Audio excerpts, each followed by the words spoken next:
Welcome to the Spiritualpreneur Podcast. I'm your host, Christian, aka Love Pixel. And in each episode, we sit down with spiritual entrepreneurs sharing their knowledge, wisdom, and tools on their path to authentic success. Let's dive in. What is up, beautiful people? This is Christian from the Successful Spiritualpreneur Podcast. And today I'm very honored and excited to have Genevieve Taeger on the podcast. She is a best-selling author, channeler, soul purpose coach, and she channels powerful healing and wisdom teachings from the Goddesses and Benevolent Realm. Since Genevieve was 16, she started receiving visitations, initiations, and divine guidance from ascended masters, angels, goddesses, and the benevolent realm. She kept this a secret until her late 30s when she shared these teachings from her home. Genevieve felt a calling to awaken others to the power of the Holy Spirit and assist them with discovering and living their purpose. She kept ignoring this calling until she had a breakdown when she turned 50 and dared to quit her job, sell her house, and take a stand for 1 million others worldwide to heal and awaken the goddess within. Welcome to the show. Thank you. It's an honor to be here. Beautiful. So tell us, with your brave decision to quit your job, how did that come about? How did spirit help you? I mean, it feels like you've been guided by, your allies, ascended masters, higher beings for a long time. Tell us about the situation in the quitting the job. You were like torn between this and that, or it was a very clear decision and you're just like, that's it, Tell us about that. So to be honest, I was nudged since I was 30 to quit my job. And I was too afraid because that feeling like, well, you have to have the proper amount of money in your bank account. And if you don't, then you can't build a business and so forth. So, and I was very I'm going to make a joke about German. I was very it's got to be. I was going to say the same thing. I was like, oh, you are a very good German staying there in your job until you're 50. Yeah. Very good conditioning. I like it. It's got to be a certain way, and so I felt so strongly, you have to save money, it has to be a certain way. And I was very pig-headed, very strong-headed in that sense. And I really believed my story.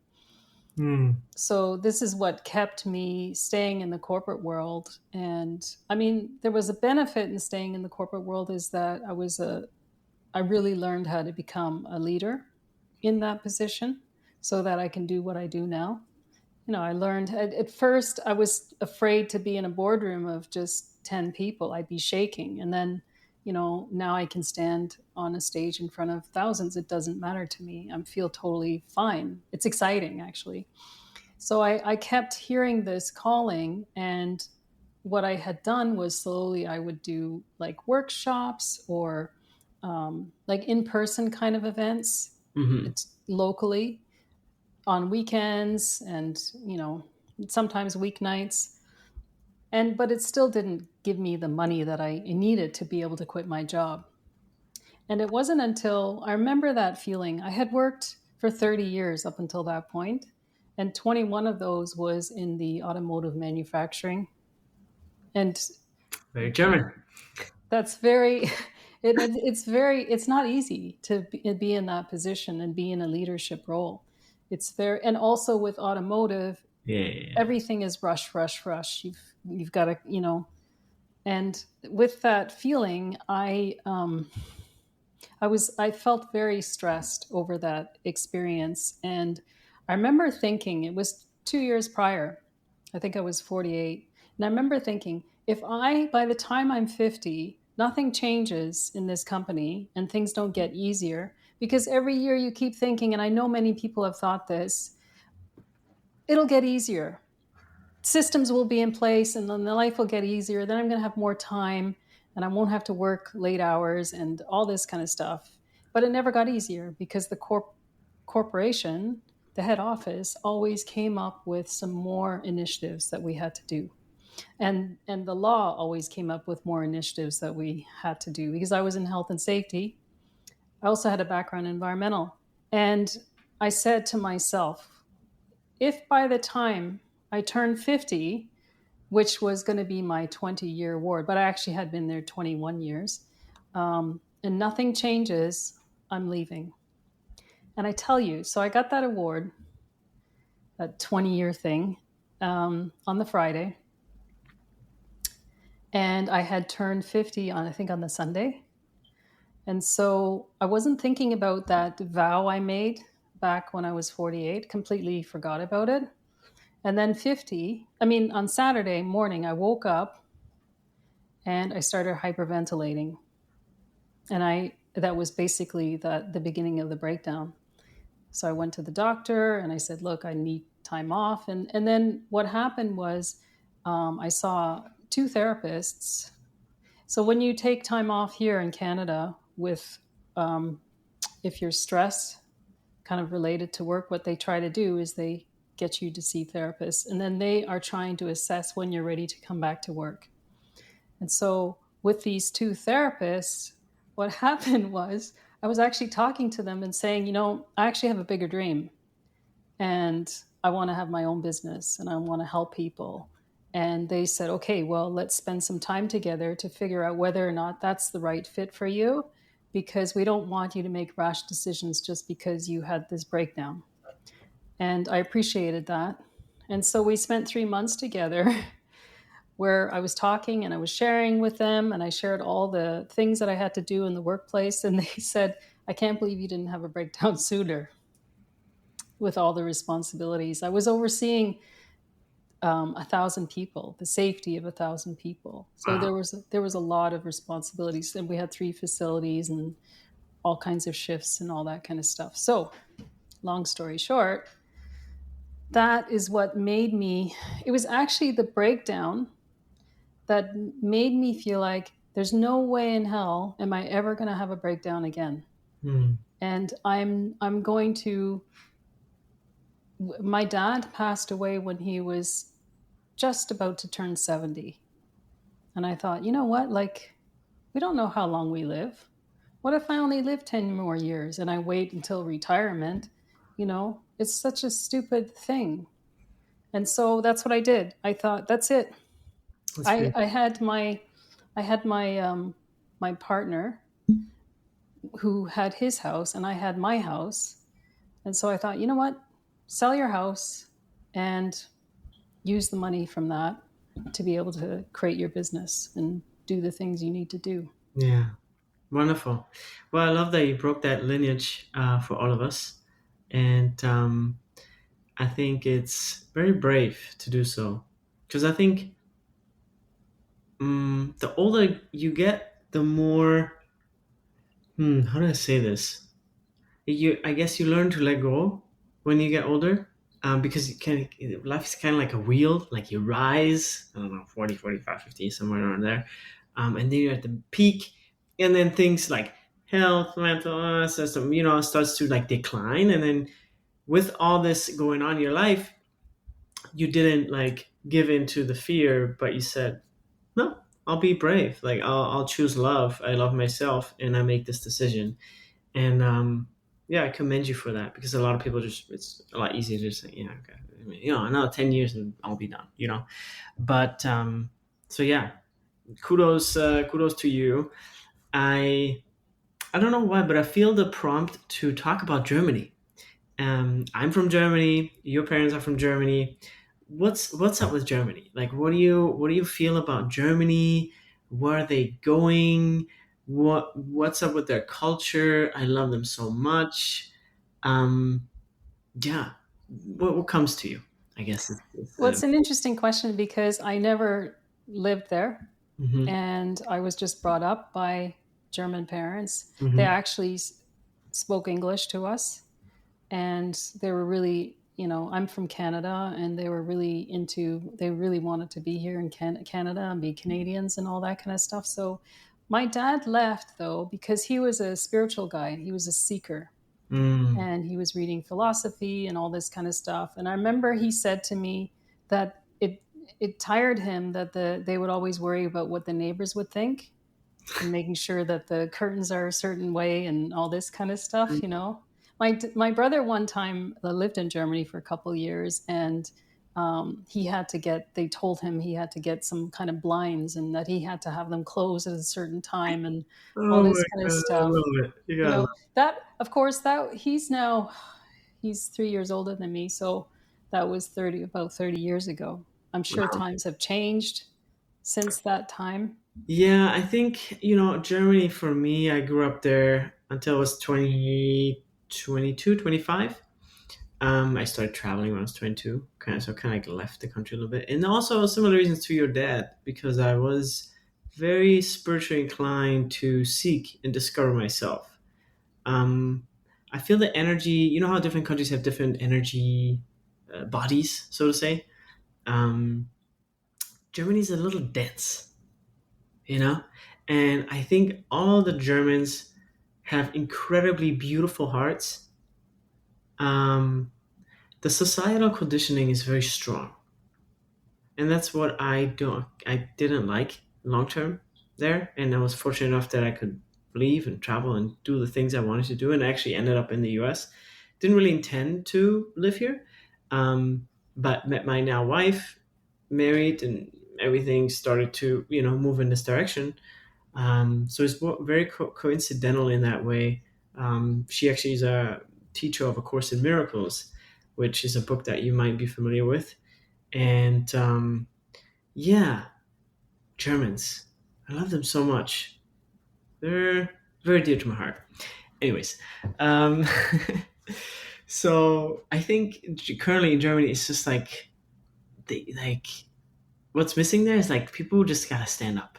You know, I Mm. think they're still a little bit too comfortable to action change. Like French people, like in France, like when something happens, like they protest. They go on the street. German people are like, only if it's like really something out of this world. They can take a lot, which has good and bad sides. So yeah. Anyways, let's shift the conversation back to your your business and how you decided to start it. So how many years ago did you like quit your job and then start to get into spiritual coaching and teaching? So I quit 6 years ago and got into that right away, basically, and And how, started. yeah. Yeah, it's been a success. It's been a huge success. And some people here are also wondering about um, developing businesses themselves and financially and all that kind of stuff. The kind of um, way that I make money now is far superior than I could have ever imagined. And the beauty is that I'm helping people around the world. And not only that, but the amazing experience that I have with people is that people from around the world are messaging me either through Instagram or sending me an email or something like that. And they're in tears. They're so grateful that I came out to do what I'm doing so that they can change their lives. And to me, that's just like, whenever I hear that, it's just amazing to be able to have that experience. And it was funny because when I quit, I made a vow to myself, another vow. I made a vow that I would do whatever I get guided to do from now on, from this point forward. So when my higher self will tell me to go do something, I will go do it. No questions asked. And I have been guided to do things I had never thought that I would be doing. So when I quit, I thought, oh, I'll do some healing for people, teach Reiki and all that kind of stuff. And the guidance I got was completely off the charts in a totally different direction. And I just trusted the journey. And eventually I was told that I needed to write my book. And not only that, but that there are many books for me to write, and this is what you're going to write, and so forth. And then next thing you know, I start channeling and told that I need to come out as a channeler, which Hmm. freaked me out Yeah. to come out as a channeler. I was a guest on a huge podcast, and I got this email inviting me on the show, and they had asked me to channel. And I said, well, I'll channel in a situation where I feel like I'll channel in that moment, and then they came back with another message and another message and another message, and finally I had to say yes. Mm. And that was my first time where I was publicly coming out, and like my family, my friends, like no one knew this part of me, Mm. and I had to deal with any repercussions that people would think. And my whole book is channeled and talking about all these beings that coming through, goddesses. And goddesses were a new thing for me, actually. Ascended Masters was something that I had always been connecting with, but goddesses was something that I had to kind of make So peace with, to allow them to come tell us through. about some of the goddesses you channel, like maybe, yeah, some archetypes, because Yeah, there's so many. there's so many. An interesting thing is one came through that I had never heard of before, and her name was Pedama, goddess Pedama. And she came with this brown and golden aura, and she was the one that told me that I need to start writing now. And she told me she's the mother of mothers, and that's apparently what her name means. And when I looked her up afterwards, she wasn't, no one had channeled her. She wasn't on the internet. However, they built a temple for her in India, in a small village in India, this beautiful temple. Hmm. Yeah. So she's one. Goddess Athena is a very common one that many people connect with. Goddess Isis, although Athena and Isis are actually ascended masters, but they're known as goddesses. People don't realize that they actually did live at some point. And so those are the ones, and some fairies have come through, and just different nature spirits. I love it. Yeah. Yeah, fairies are great. They're like little, yeah, they were so happy. I love the fairies. Um, Beautiful. And when you discovered, that you were able to channel, like, how does it now impact your life and your business? Like, I mean, when somebody comes to you now for a product or service, like, what can they expect that you offer? So I help groups of people at a time. A one-on-one would be, it's rare that I do one-on-one. And what I do sometimes is I do live channeled events for the whole group of people, which is pretty cool. And sometimes I might pick some people from the audience that I'll channel some messages to.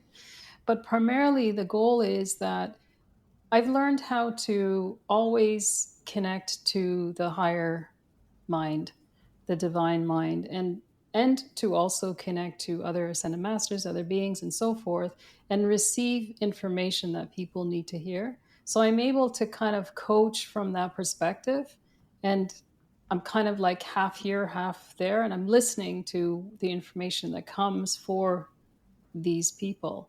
And so primarily what I'm doing is I'm helping people to awaken to their spirit, kind of discover that. How can they connect with it? And and then when they do and they discover that part of themselves, then I teach them how can they actually discover what their purpose is, what their spirit wants them to be in Hmm. life, because what their spirit wants them to be is much greater than what they think they are to be. Hmm. And it should feel a little scary. And then the other thing I teach them is how can they embrace this part of themselves? How can they, because they'll feel that feeling of this power of who they really are. And it can be scary. And so how can they step into that? And along the way, there are all these limiting beliefs and the corporate mentality mindset and all this kind of stuff that needs clearing, that needs to work on. So my book actually takes them through all these teachings. Hmm. And so I help people to go through these teachings, basically. Beautiful. And connect to their own inner voice. Yeah. Wonderful. And if somebody has never experienced that, like, what would you say? Like, is there a quick little exercise you can leave with us and the audience that they can do at home to connect with their guide, or one of their guides, or is there maybe a download you would rather send that to them, or yeah?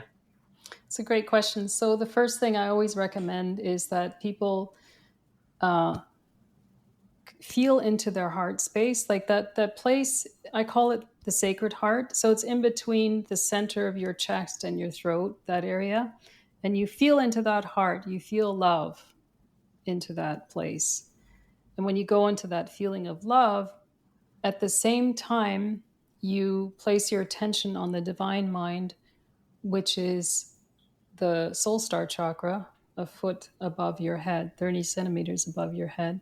And you stay centered in the heart and your attention there. And what you do is you ask information that you want to know. And when you go into this heart center area, it kind of becomes like a vortex, like a portal of energy that kind of pulls you in and takes you straight up to that field. And I often share too, once I was taught this information from my guides and higher self, I ended up going to Europe to do some business traveling, and I went into these churches.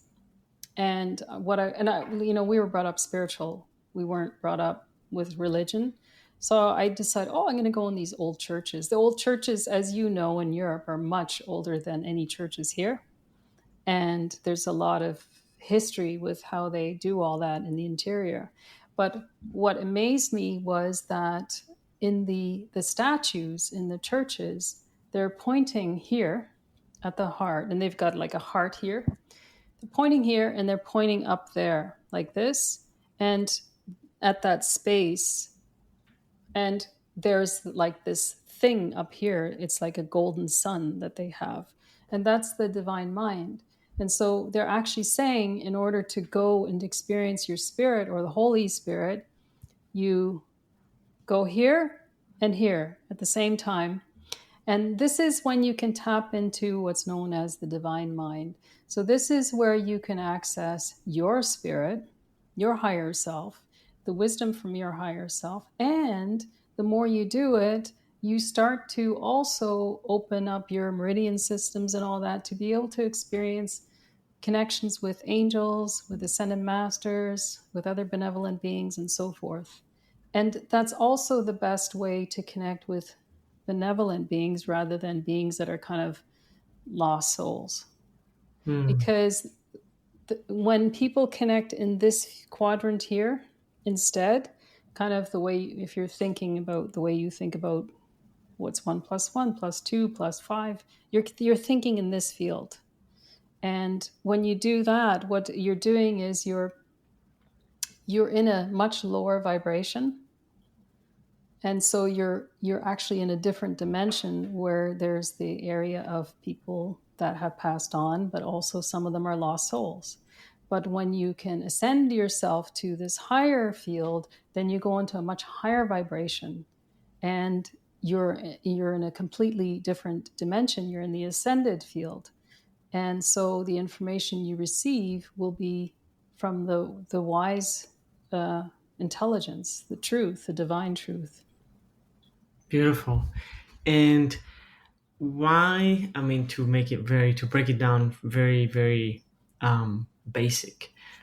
I don't want to say the word dumb, but why should someone connect with their divine mind? Yeah, because there's so many people who are living in the limited mind.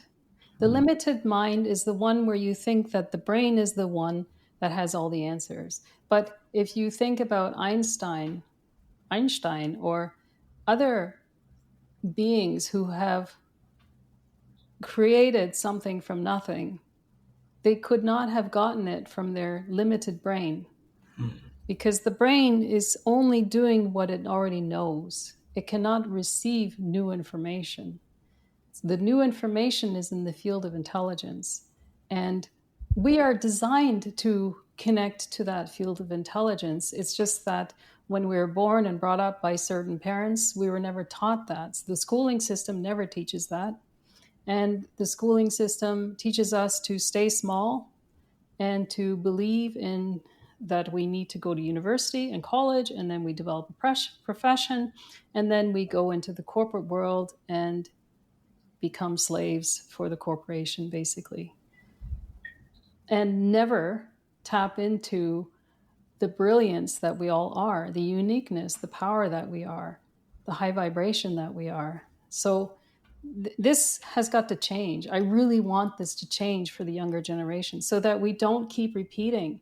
Because right now, the parents are my age of the young generation, the 20-year-olds.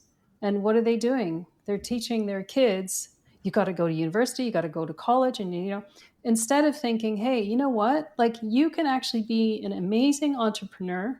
You can make millions. You don't have to stick with just 100,000 a year. You can have freedom. You can build a life where you're making a huge impact in the world.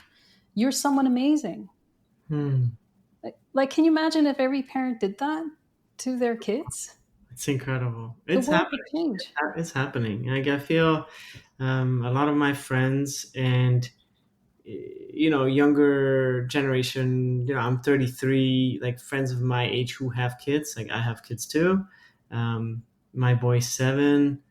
And if you have that level of awareness of like instilling something different in your kids, you will, And so, a little example out of my life is I really want Ari to know that he's not a YouTube watcher, but a YouTube creator, So he just turned 7, and last year when he was 6, I created a YouTube channel for him and with him.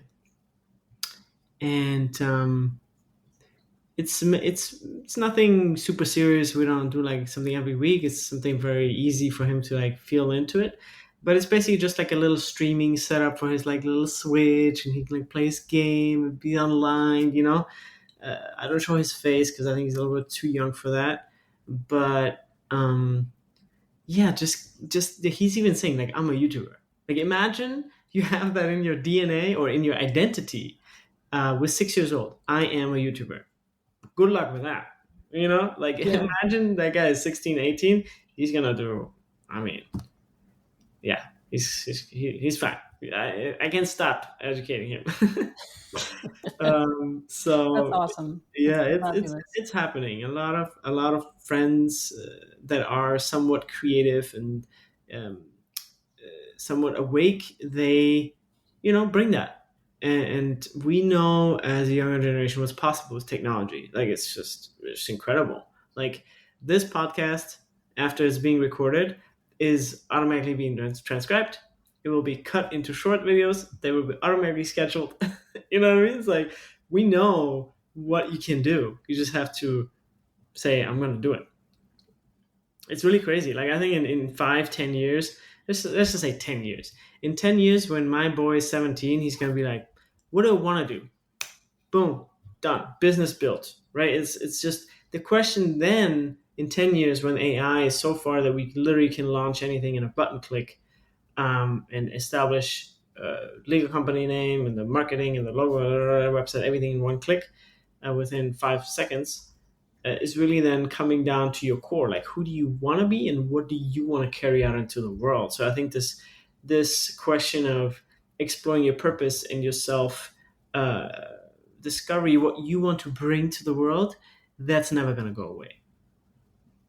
Yeah, but I do see that there will be one challenge with all of this AI happening, is that people will be so focused on that and they will not connect to their higher self.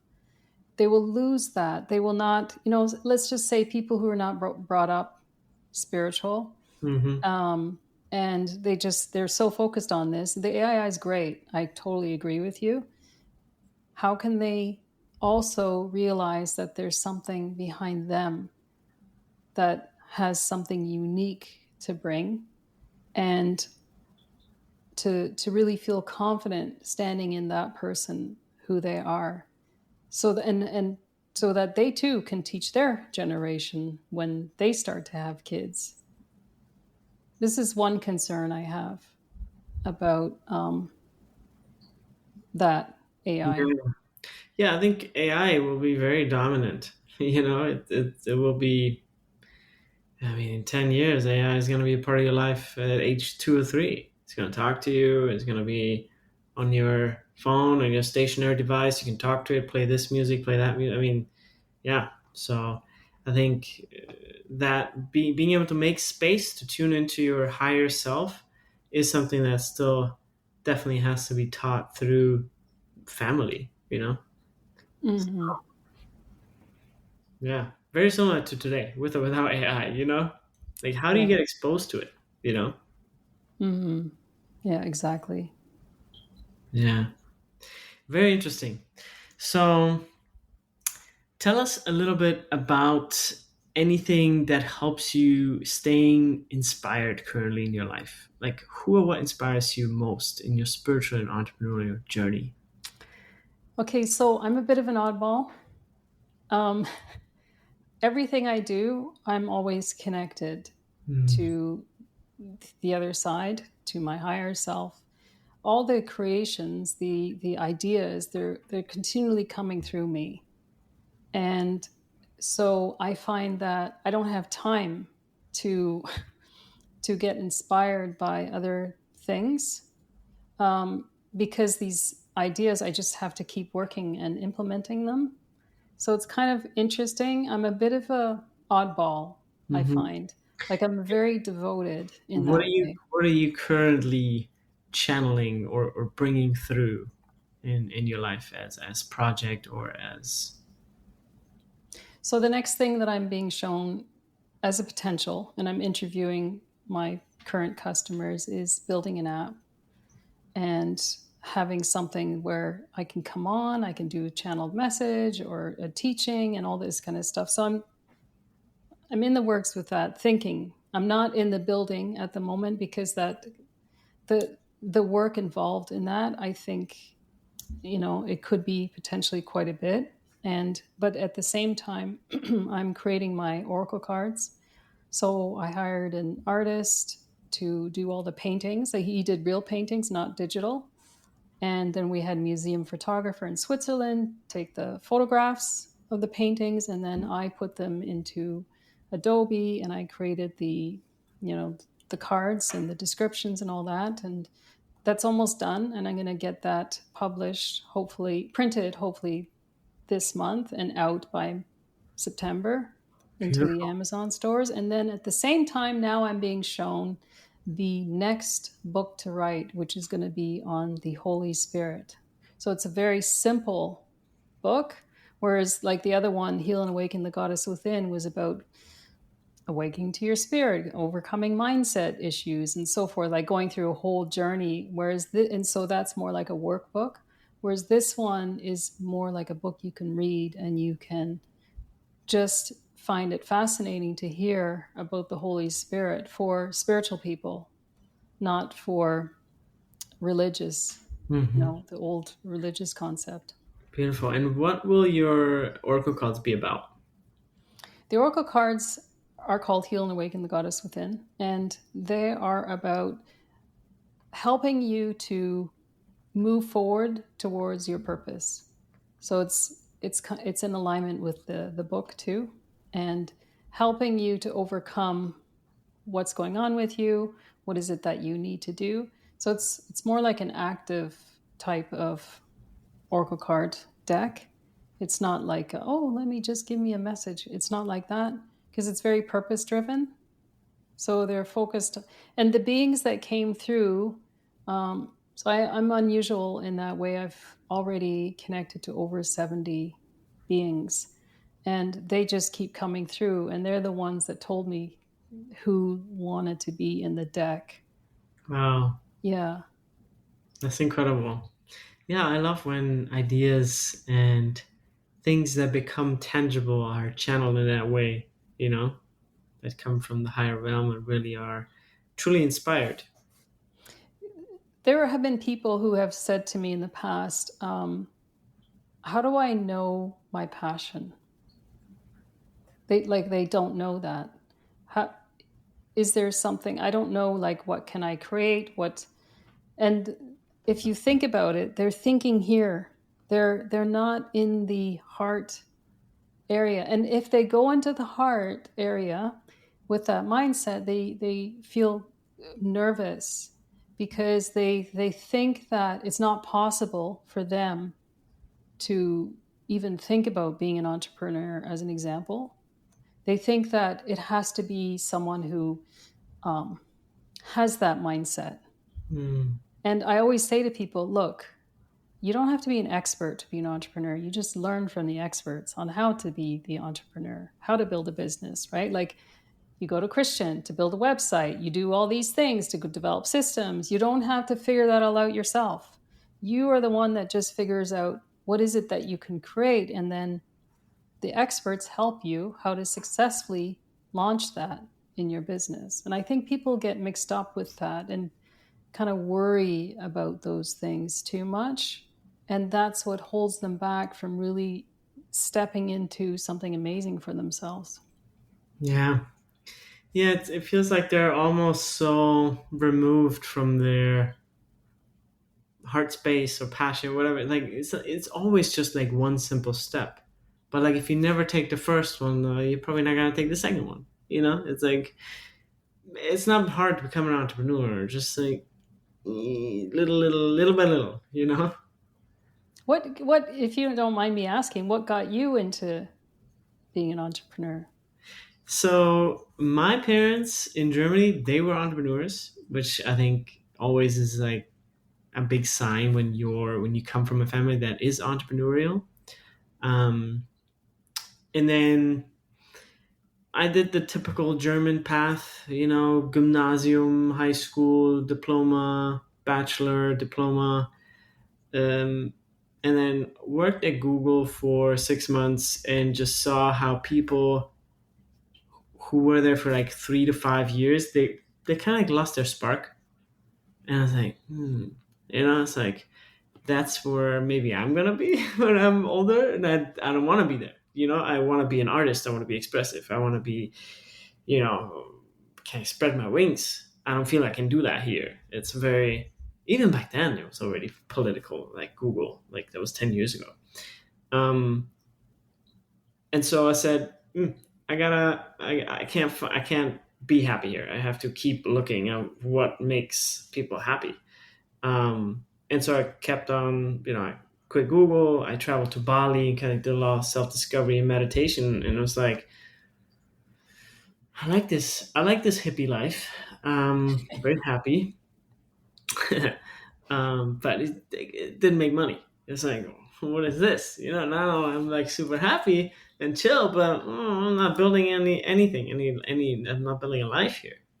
So I kind of went back to Germany and reassessed my situation. So, well, I have this experience, I have that, diploma. What am I gonna do?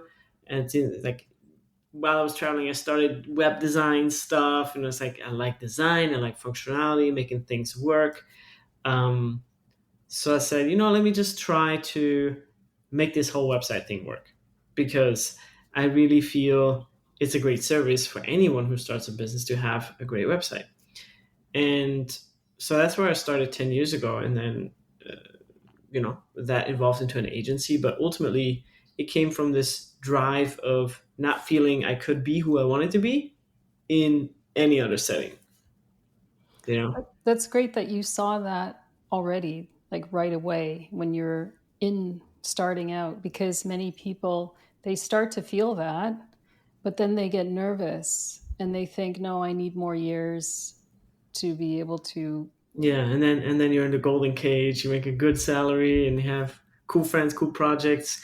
But yeah, no, I had to get out there. I noticed that very early. I was too much of an artist, too much of a rebel to be in a corporate setting. Even it was funny because I was just an intern, and even back then, I noticed how like I wanted to do a posted art installation, right? Just like humans are creative, I wanted to do something fun, something creative, and it was even functional. So like I created this portrait of a face of the Google founders that was a scannable QR code. And with that QR, it was all paper, like real life. Like, so you really, like, if you messed up, it wouldn't be able to scan. So I was like, wow, what a challenge. And that code should be hung at the entry hall of the building in London, for people to scan their daily motivational thing. It's like a super Googleable thing, like very creative, still focused on motivation and the workplace. You know, it wasn't just like, oh, let me throw some paint on the wall. You know, it's like very smart. And then the more I moved on with this project, I did complete it, but it was such a hassle to like get the permit from the fire people, and it's like, guys, I'm trying to freaking like do something for the company here, you know, something fun, something quirky, something googly. Like, what's your problem? And I don't know. Like, yeah, there's just departments that need to control stuff and things that happen. And, oh, we can't have this much paper hanging on a wall out of fire. I'm like, seriously? Like, you have printing paper in the next room stacked to the ceiling, you know? Oh my God. I was like, no, if this doesn't work now already, like, I have to get out of here, you know? And that's what I did, you know? And it was a really great decision because it very early pushed me onto a path of, you know, self-reliance, entrepreneurship, and following what I really love, you know. And from that, web design and my love for design and functionality, came the agency Love Pixel, right, where we build websites and brands and systems for people that have their own businesses and take them to the next level. I always say launch, grow, scale with love, because everything we do here is with love and comes from a heart space. That's beautiful. And then 2 years ago, I got the inspiration to start a tea company because I love tea. And I'm actually going on a documentary to Japan to film a documentary next week for a month.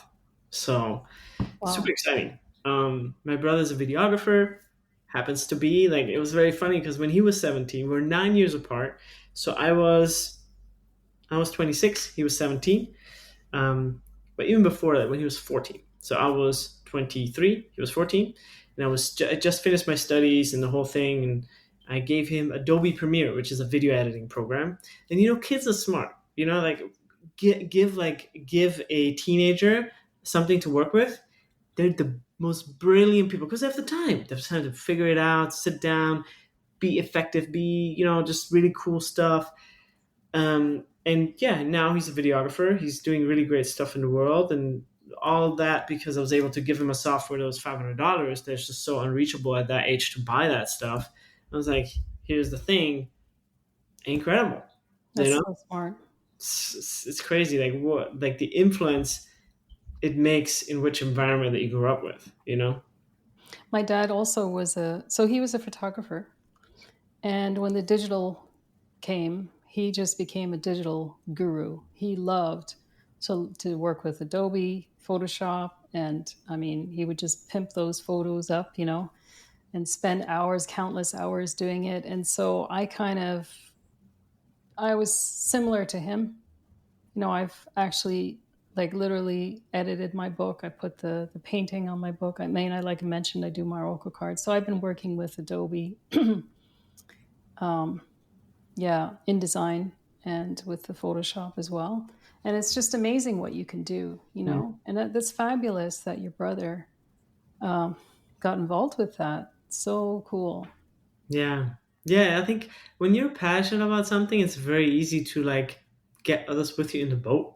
You know? He's not really like, he is into tea, but not as much as I am. Like, I love tea. I could talk about tea all day long. White tea is incredible, green tea, black tea, this and that. Um, but yeah, when somebody's passionate, you just are just a natural leader because people feel drawn to that emotion, to that passion. And it's funny because today I recorded some short videos, some reels about why I'm going to Japan. Like, why tea? Like, it's such a fascinating topic, you know, that nobody really talks about. And super excited. It's going to be called One with Tea, and it's all about bringing people and bringing yourself into oneness with tea, because tea has this quality of like just aligning the masculine and the feminine in body, mind, and spirit, and just really harmonizing in your body. a lot of just different functions, the nervous system, etc., that really make it incredibly special. Like tea, the ultimate master plant, you know? Fascinating. Yeah, I've never heard of it from that perspective. I think Yeah. hearing it from that is really interesting. Yeah, I think if you look at many or anything in life from like what's the yin and yang in something, like Hmm. for example, coffee is like super yang, it's like rah, it's like the warrior, you know, it's like gives you energy, gives you a boost, which is fine.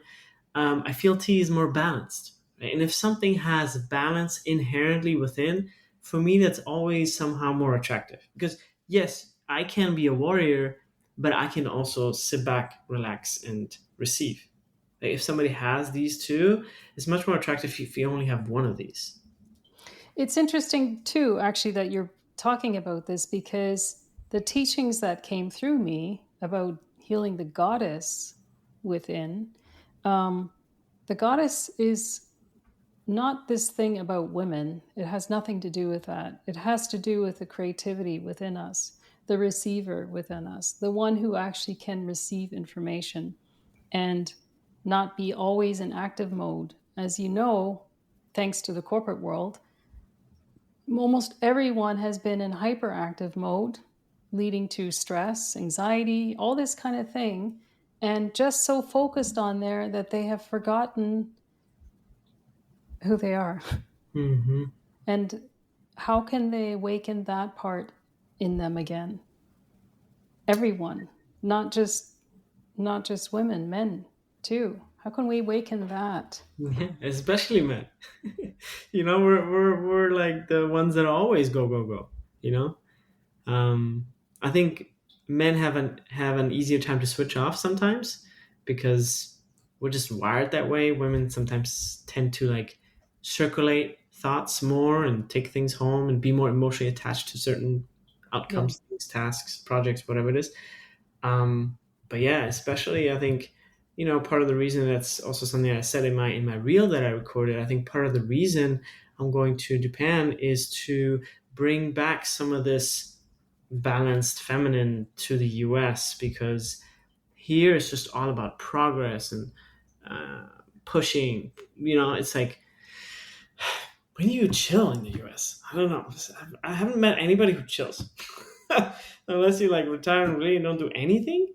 But people who have a purpose, you know, also gotta chill sometimes. I found that it depends on where you go. Like if you go to, I've driven through almost every state. The West Coast, okay, and I lived in Vancouver on the West Coast in my 20s, and no one wanted anyone from Toronto to come because everyone was working to live in Vancouver, not the other way around, not living to work. And when I would travel down like through Seattle and the western parts, it was also similar to that. And then Arizona, Sedona, the spiritual Mecca kind of area, Utah, very nature oriented. People were very different. But then, when you go around this perimeter of that and you expand outwards, then you're going to experience a lot of back towards the male side, the active Hmm. part. So it's interesting, depending on where you go, the culture changes. Yeah, yeah, absolutely, and especially the coasts. I mean, those are the most populated. The population density is higher in the coast, and that's also where more of commerce and et cetera happens. So yeah, beautiful. Well, we're coming towards the end of our episode, and I would really love to ask you a question of what what your vision for the new Earth is, however you define that.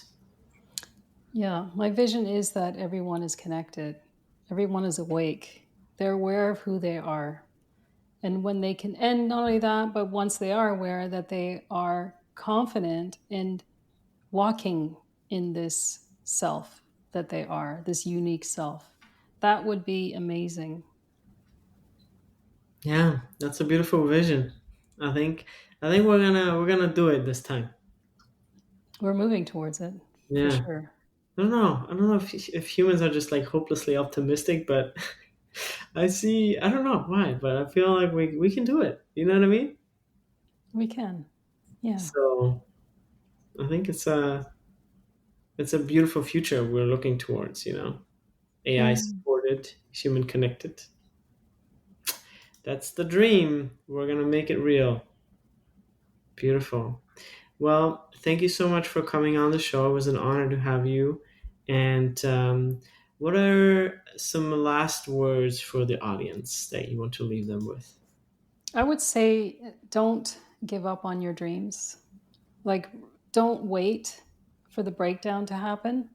If you feel like you have this desire, then just go to the experts that can help you fulfill on this desire. You don't have to do it alone, because I think that people are so afraid about that, and then they just get stuck, and then they don't make the change. And you are you are meant to live your calling here.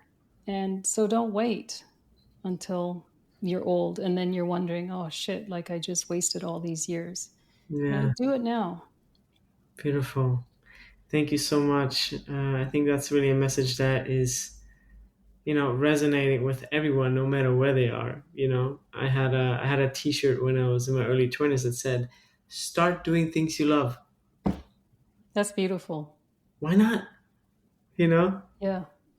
it's really not that hard. It's just doing things you love. Start doing it. What's holding you back? Just do it. Don't even think about it. Just do it. You know? Yeah. Beautiful. Well, thank you so much for sharing all your wisdom, all your heart, and all your beauty. So, yeah. Thank you, Christian. It was a pleasure being with you. Thank you.